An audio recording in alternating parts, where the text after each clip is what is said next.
इस दुनिया में ऐसा कोई विचार या आइडिया नहीं है जिसे हर कोई एक्सेप्ट करता हो। अब आप कहेंगे कि रोटी, कपड़ा, मकान ये ह्यूमंस की बेसिक नीड्स है और इस आइडिया को तो सभी एक्सेप्ट करते हैं। मैं इससे ऑब्वियस आइडियाज की बात नहीं कर रहा हूँ, मैं कॉम्प्लेक्स मैटर्स के बारे में बात कर रहा हूँ। जैसे कि what does it mean to be brave, intelligent, fearless से लेकर what is mean by socialism, capitalism. इस तरह के आइडियाज पर लोगों के विचार काफी वैरी करते हैं और ये बहुत इम्पोर्टेंट क्वेश्चन था कि हम किस चीज को इम्पोर्टेंट, वैल्यूएबल या सही माने। तो इसके लिए फिलोसोफर्स, थिंकर्स इन्होंने काफी सारे तरीके ढूंढे। उसमें से एक था प्रैग्मेटिज्म और एक था पर्सपेक्टिविज्म। प्रैग्मेटिज्म कहता है कि कोई आइडिया अगर प्रैक्टिकल लाइफ में यूजफुल है और किसी इंडिविजुअल कम्युनिटी के लिए उसके कॉन्सिक्वेंसेस अगर बेनिफिशियल हैं तो वो आइडिया सही है, वैल्यूएबल है। और पर्सपेक्टिविज्म कहता है कि अगर हमें किसी आइडिया को समझना है तो उस आइडिया को लेकर लोगों के डिफरेंट पॉइंट ऑफ व्यूज को समझकर उन्हें आपस में कंपेयर और इवेल्युएट करके हम ये डिसाइड कर सकते हैं कि वो आइडिया वैल्यूएबल है, इम्पोर्टेंट है कि नहीं। ऐसे ही बहुत सारे नजरिए हैं इंफॉर्मेशन, नॉलेज और विजडम को देखने के, जिससे कि हम हमारी लाइफ में क्या इम्पोर्टेंट है, क्या वैल्यूएबल है, क्या मैटर करता है, वो इम्प्लीमेंट कर पाए। तो इस वीडियो में मैं आपके साथ फ्रीडम के बारे में एक पर्सपेक्टिव शेयर करूंगा, which might not be perfect, लेकिन ये आपके लिए पक्का यूजफुल होगा। फिर भी अगर आपको कहीं ऐसा लगे कि ये बात सही नहीं है तो कमेंट डाउन कि आपका विचार क्या है। तो इस वीडियो में हम इन सारे सवालों का जवाब ढूंढेंगे। पहला, what is the basic understanding of freedom among average people? What are the 3 levels of freedom? What keeps people stuck at first or second level? And what is ultimate freedom and why should we chase ultimate freedom? तो पहला question है कि average आदमी के हिसाब से freedom का मतलब क्या होता है। आप खुद वीडियो पॉज करके इसके बारे में सोच कर देखो। ज्यादातर लोगों का आंसर होता है कि हम हमारी मर्जी से जी सके, जो चाहे वो खरीद सके, जहाँ चाहे घूम सके, कोई पाबंदी ना हो। यही होती है हमारी समझ फ्रीडम को लेकर। अच्छे शब्दों में कहूँ तो अपनी चॉइसेस फ्रीली ले सकूँ, कोई एक्सटर्नल प्रेशर ना हो, फाइनेंशियली डिपेंडेंट हो जाऊँ ताकि किसी पर डिपेंडेंट ना रहूँ, अपने ओपिनियंस एक्सप्रेस कर सकूँ, अपनी मर्जी का करियर चूज कर सकूँ, अपनी वैल्यूज के आधार पर जी सकूँ। बस यही फ्रीडम है। अब मैं आपके साथ एक अलग नजरिया शेयर करना चाहूंगा, जिसके लिए हमें दूसरे क्वेश्चन पर आना होगा कि what are the 3 levels of freedom. तो पहला है फिजिकल फ्रीडम, दूसरा है साइकोलॉजिकल फ्रीडम और तीसरा है अल्टीमेट फ्रीडम। इन सबको हम एक स्टोरी की मदद से समझेंगे। स्टोरी का फेज 1 है physical freedom. Let's say Aarav नाम का एक लड़का है, उसके मम्मी पापा ने उसके ऊपर बहुत सारे रेस्ट्रिक्शन लगा के रखे हैं। तू 10 बजे के बाद बाहर नहीं जा सकता, तू ये नहीं कर सकता, तू वो नहीं कर सकता। वो फाइनेंशियली भी उन पर डिपेंडेंट है। स्कूल का एक फिक्स टाइम टेबल है, टाइम टेबल के हिसाब से उसे आधा दिन गुजारना पड़ता है। ये सारी चीजें उसे एक जेल की तरह लगती है, लेकिन ये सारी चीजें उसके लिए जरूरी भी हैं। पर क्या जब आरव बड़ा हो जाएगा तब वो आजाद हो जाएगा? नहीं, उसकी प्रॉब्लम्स का, उसकी रेस्ट्रिक्शंस का बस फॉर्म चेंज हो जाएगा। जैसे कि अब मम्मी पापा बुरे लगते हैं तब बॉस आ जाएगा, वो कहेगा कि ये कर लो, वो कर लो। जब तक प्रोजेक्ट खत्म नहीं होता तब तक घर नहीं जाना, लोन का ऊपर से बोझ है। सो इन दिस केस आरव की बॉडी पर ही उसका कंट्रोल नहीं है, उसे मजबूरी में काम करना पड़ रहा है ताकि वो लोन चुका सके, अपने परिवार का ख्याल रख सके। काम करना और सोना, मोटे मोटे तौर पर यही उसकी जिंदगी बन चुकी है। बुरा लगता है लेकिन ज्यादातर लोगों की हालत यही है। तो ये था level 1 physical freedom. Aarav physically free होने में स्ट्रगल कर रहा है। लेवल 2 है साइकोलॉजिकल फ्रीडम। अब एक मीरा नाम की लड़की है, जो प्रॉब्लम्स आरव फेस करता था वो मीरा को फेस नहीं करनी पड़ती, क्योंकि उसने बहुत ही जल्दी अपनी रिस्पॉन्सिबिलिटीज अपने कंधों पर ले लिए।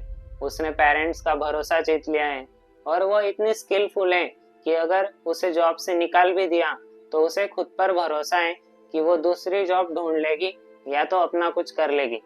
लेकिन क्या मीरा आजाद है? नहीं, मीरा अभी भी गुलाम है। बात बस इतनी है कि जो प्रॉब्लम्स आरव फेस करता था, मीरा की प्रॉब्लम्स उससे थोड़ी अलग है। मीरा अब हमेशा टेंशन में रहती है कि क्या वो अपने फ्रेंड सर्कल में फिट हो पाएगी। दोस्तों को खुश करने के लिए मीरा अपने इंटरेस्ट, चॉइसेस और ओपिनियंस चेंज करने लगती है और वो हमेशा स्ट्रेस में रहती है। हार्मोनल चेंजेस की वजह से इमोशंस आउट ऑफ कंट्रोल हो रहे हैं। सोशल मीडिया पर बहुत सारा टाइम जा रहा है। वो हमेशा खुद को दूसरों से कंपेयर करती है और डिप्रेस फील करती है। जॉब पर सब लोग मेरी रिस्पेक्ट करते हैं कि नहीं, ये वो सोचती रहती है। मतलब पीपल प्लीजिंग और सेल्फ डाउट के ट्रैप में मीरा फंस जाती है। अब आता है लेवल 3, अल्टीमेट फ्रीडम। अब एक प्रणय नाम का व्यक्ति है। ये उन सारी प्रॉब्लम से ऊपर उठ चुका है जो आरव और मीरा फेस करते थे। प्रणय अपनी लाइफ में सक्सेसफुल है, उसके पास वो सब है जो उसे चाहिए था। वो मीरा की तरह सोशल वैलिडेशन के ट्रैप में भी नहीं फंसा, क्योंकि उसे पता था कि लोग उसके बारे में क्या सोचते हैं। इससे उसकी वैल्यू डिसाइड नहीं होती, क्योंकि उसने खुद के ऊपर काम किया है और खुद को काबिल और अच्छा इंसान बनाया है। इस सब के बावजूद उसके मन में एक बेचैनी सी रहती है। सक्सेसफुल होकर भी वो अनसेटिस्फाइड फील करता है। क्या यही सक्सेस लाइफ का गोल थी या कुछ और भी है? आज तक जिन चीजों को बेस मानकर वो जी रहा था, जैसे कि एम्बिशन, मोटिवेशन, प्लेजर, ये सब उसे मीनिंगलेस लगने लगते हैं। ये problems hunger, poverty, societal anxiety, इन सब से अलग है। ये एग्जिस्टेंशियल प्रॉब्लम्स हैं। मतलब सब कुछ होकर भी ऐसा लगता है कि समथिंग डीपर इज मिसिंग। तो अब अल्टीमेट फ्रीडम क्या है? इससे पहले कि मैं इस सवाल का जवाब देने का प्रयास करूं, हम तीसरे सवाल के बारे में सोचेंगे कि लोग फर्स्ट और सेकंड लेवल पर ही क्यों फंसे रह जाते हैं। पहला रीजन तो ये है कि लोगों को पता ही नहीं है कि फिजिकल फ्रीडम, साइकोलॉजिकल और अल्टीमेट फ्रीडम नाम का भी कुछ होता है, और उन्हें जानना भी नहीं है। उन्हें फर्स्ट और सेकंड लेवल में ही कंप्लीट फ्रीडम लगता है। दूसरा रीजन है कि सोसाइटी एक्सटर्नल सक्सेस को ही सक्सेस मानती है। अगर पैसा और इज्जत है तो सक्सेसफुल है। तीसरा रीजन ये है कि उन्हें अल्टीमेट फ्रीडम और ये सब यूजलेस, इम्प्रैक्टिकल और एब्स्ट्रैक्ट लगता है। वो कहते हैं कि मैं जान के फ्री होके क्या करूंगा, उससे मेरे बिल्स तो नहीं भरे जाएंगे। और इस जर्नी में कोई इमीडिएट रिजल्ट नहीं मिलता, जैसे कि एक्सटर्नल वर्ल्ड में होता है। चौथा रीजन है fear of losing your identity. इसका मतलब मैं अगले क्वेश्चन में एक्सप्लेन करूंगा। तो नेक्स्ट क्वेश्चन है कि अल्टीमेट फ्रीडम क्या है और हमें उसे समझने की कोशिश क्यों करनी चाहिए। आगे जो मैं बोलने वाला हूँ वो ज्यादातर लोगों को हजम नहीं होगा। अगर वीडियो यहाँ तक देख भी लिया है तो शायद अब आप बंद कर दें। तो listen carefully. Ultimate freedom. When we realize that we are not the body and the mind and start identifying ourselves as the pure consciousness, then what we feel is ultimate freedom. In other words, letting go of the sense I. इसका मतलब जब हम जान जाते हैं कि हम ये शरीर और ये मन नहीं है, बल्कि चेतना है, तब हमें जो महसूस होता है उसे हम कहते हैं परम स्वतंत्रता या मुक्ति। और लेटिंग गो ऑफ सेंस आई मतलब जो हम कहते हैं ना कि मेरा पैसा, मेरी गाड़ी, मेरा घर, यहाँ तक कि मैं आजाद हूँ, मैं बुद्धिमान हूँ या मैं मुक्त हूँ, ये भी फ्रीडम नहीं है, क्योंकि यहाँ हम मैं मतलब सेंस ऑफ आई से बंधे हुए हैं। नहीं समझे? इसे और सिंपल करते हैं दो एनालॉजीज की मदद से। समझना, ये खिलौना है माइंड और बॉडी, और मुझे लगता है कि मैं ये खिलौना हूँ, मतलब माइंड और बॉडी हो। अगर ये खिलौना टूट गया तो मुझे लगता है कि मैं टूट गया। जैसे कि अगर मुझे किसी ने मारा तो मुझे दर्द होगा।